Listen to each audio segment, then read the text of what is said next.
Alright, welcome back everyone. Down at Pierce Automotive in Pukekohe, and got the update on the Skyline. We'll do a shop tour with Dan shortly, but this is the Skyline at the moment. So it's pretty standard at the moment. We'll go through the engine shortly, and we'll get a tour from Dan. Ooh.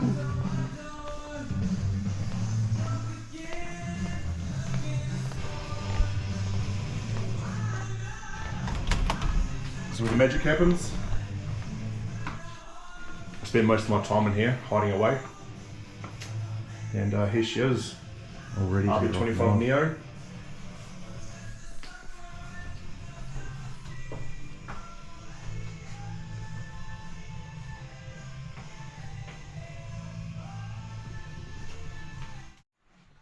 Alright, Dan, do you want to run us through what you've done in a very general sort of rundown? Don't have to go into too much details. Yep, we're going to talk about it all day. This is my passion, and this is what we do here at Pierce Automotive. So we've started with an RB25 Neo Series 3, and we've started with basically a full strip and inspection of the cylinder head. It was already running fine, but it was quite dirty over just 20 years of just driving and abuse from Matt's behalf. Yeah, so we always start with a thorough inspection. I clean it here in house, and then we crack test it, hardness test it, and pressure test it, which all came up absolutely beautiful. Measure for straightness, that was fine. Everything was absolutely fine. It was all top-notch stuff, so it was perfect for a donor of what we've done here. So what we've got here is basically our street race package. We want to keep response with this vehicle. We don't want to go too far on it, because Matt's predominantly doing street driving with this R34.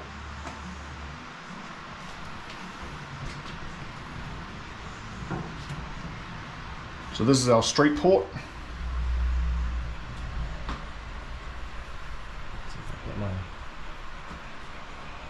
Oh yes, there we go.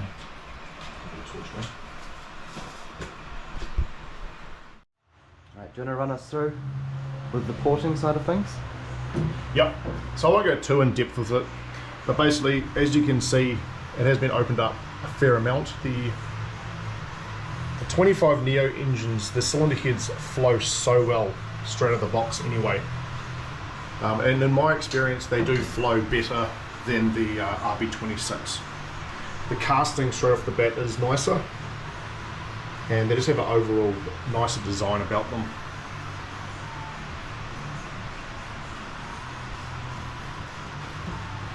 Here's the exhaust ports. So with any turbo engine we predominantly focus on the exhaust side of things, because that's what's going to be spooling the turbo up. You want to get the energy into that turbo. That's nice work. At the moment, everything's just dummy assembled. The plugs are still loose. We go through, all the plugs are removed, tapped, so we can actually get in there, give a thorough clean. And also you can see it's been decked. We always deck the surfaces as well, so it's a fresh surface for the new gaskets to seat onto.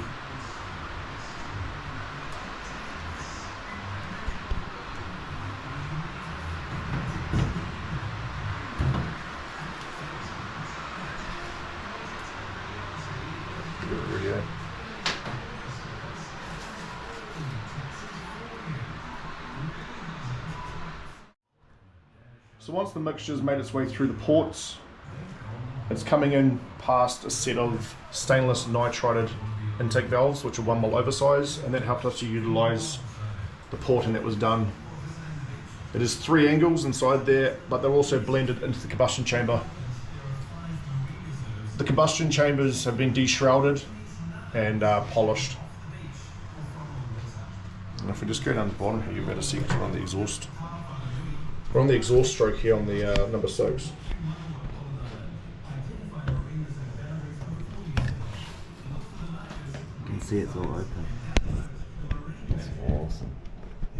Once the combustion process has happened, we're now on the exhaust stroke. We're now exiting via 1 mil oversized in-canal race valves. They are in-canal just to handle the higher EGTs. Quite a bit of time is spent on the exhaust porting itself.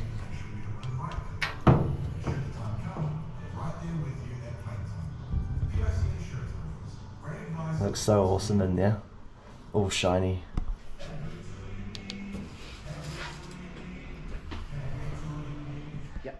Now to the brains of the operation are your bump sticks, your camshafts. So this is where the magic happens basically. These are full custom camshafts. We could not find anything off the shelf, especially here in New Zealand. So I'm not going to go too far into how we've done it. The Tomai camshaft profile, and just changed a few bits and pieces around just to suit Matt's application here. And at a ballpark figure, we're around 272 degrees with 10.5 mil lift.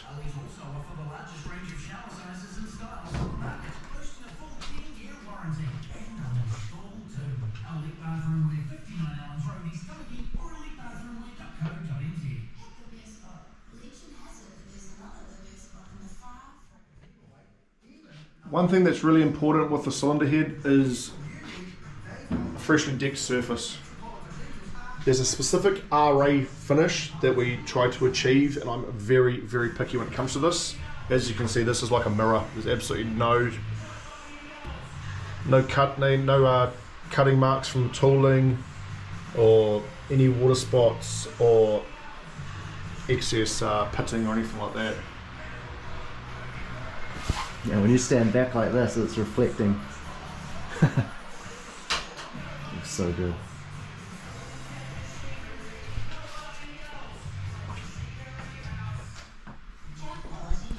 We'll just chuck it up on the stands now, and we'll just go through a bit more of the detail with this. One thing me and Matt were just discussing is the new frost plugs here. Welsh plugs, freeze plugs, whatever you like to call them. I always use bronze as well, just gives a better sealing and overall just looks more pleasant to the eye. The reason for the frost plugs is, it's not going to happen here in New Zealand, but if we were to have a freezing condition where the coolant was to freeze, it would literally pop the frost plugs out instead of cracking the cylinder head, because that would be very terrible. Especially after all this work. Yeah. New ones here and also on the back here too. You can also see there's a void there where the head drain will be sitting. Which is right there.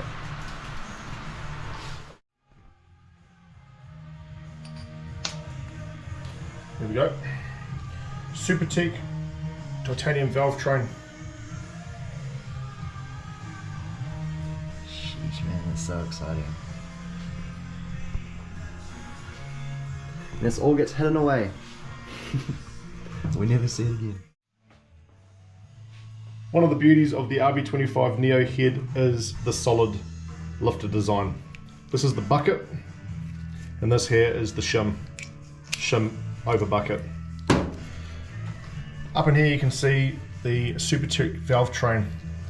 The tip of the valve is shaven down a thou at a time, a couple of thou at a time until the desired clearance is met, but also you can carefully shave down the shim itself.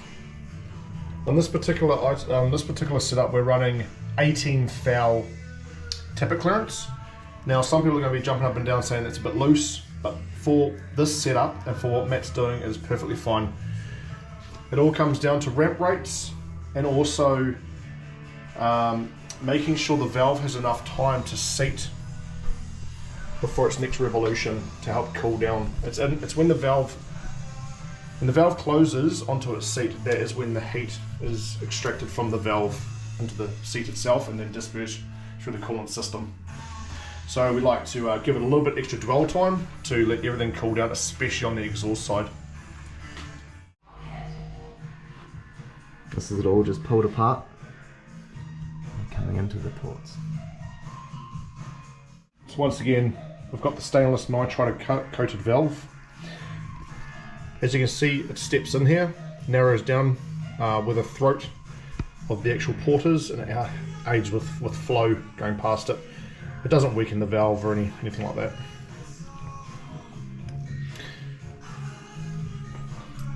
Now these are heavy duty valve springs. These are basically a full race valve.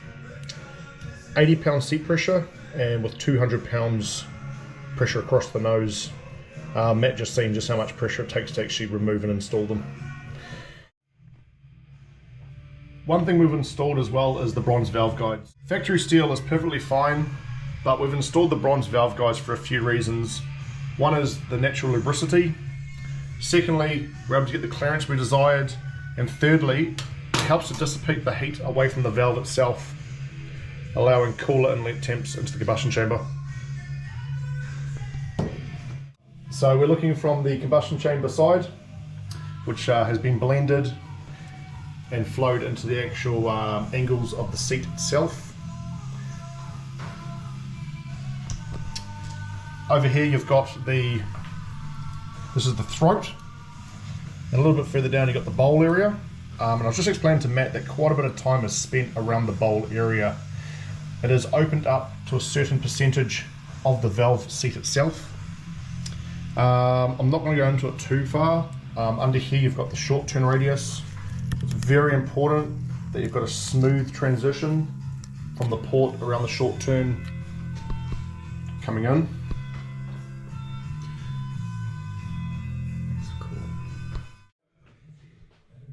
Here you can physically see the lift which is going on the exhaust side itself.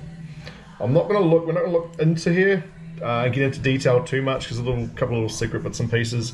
But Matt will show you inside there so we can actually see where the exhaust gases are escaping from the combustion chamber.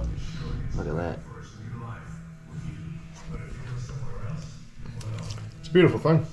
It really is. It's a work of art.